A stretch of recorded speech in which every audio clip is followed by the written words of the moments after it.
गरीब ब्राह्मण परिवार था। उस परिवार में पति पत्नी के अलावा एक पुत्री भी थी।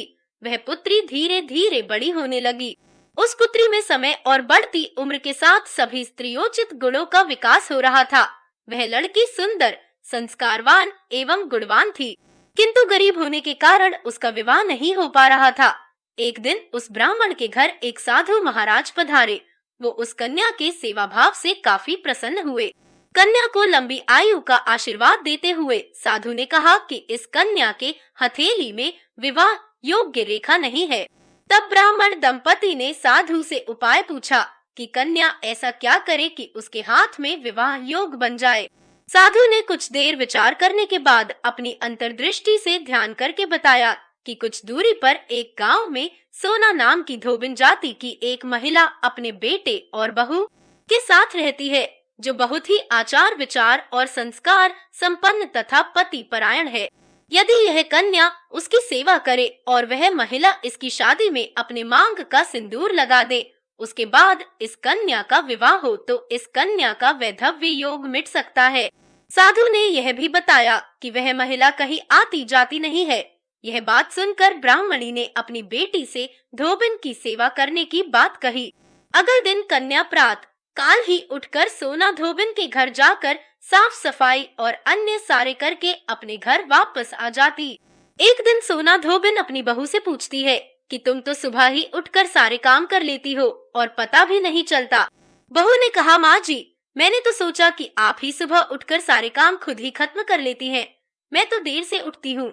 इस पर दोनों सास बहू निगरानी करने लगी कि कौन है जो सुबह ही घर का सारा काम करके चला जाता है। कई दिनों के बाद धोबिन ने देखा कि एक कन्या मुंह अंधेरे घर में आती है और सारे काम करने के बाद चली जाती है। जब वह जाने लगी तो सोना धोबिन उसके पैरों पर गिर पड़ी।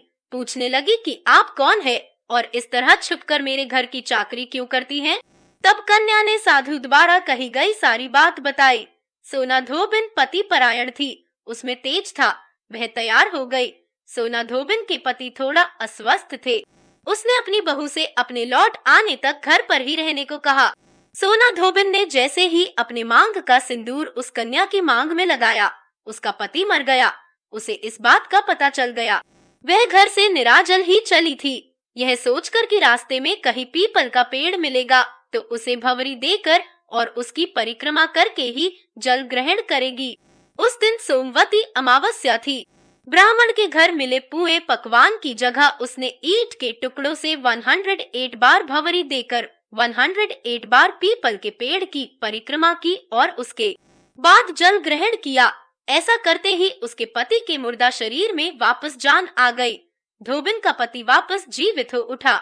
इसीलिए सोमवती अमावस्या के दिन से शुरू करके जो व्यक्ति हर अमावस्या के दिन भंवरी देता है, उसके सुख और सौभाग्य में वृद्धि होती है। पीपल के पेड़ में सभी देवों का वास होता है।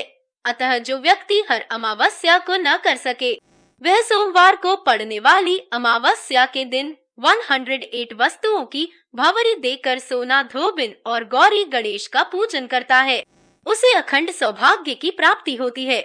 ऐसी प्रचलित परंपरा है कि पहली सोमवती अमावस्या के दिन धान, पान, हल्दी, सिंदूर और सुपारी की भंवरी दी जाती है।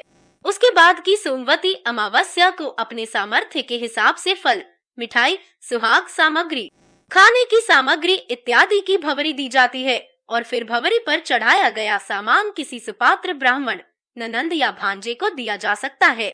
धन्यवाद। अगर आपको भी ऐसे ही ज्ञान की कहानियाँ पसंद है तो आज ही चैनल को सब्सक्राइब कर लीजिए, क्योंकि हम आपके लिए ऐसे ही खूबसूरत कहानियाँ लाते रहेंगे।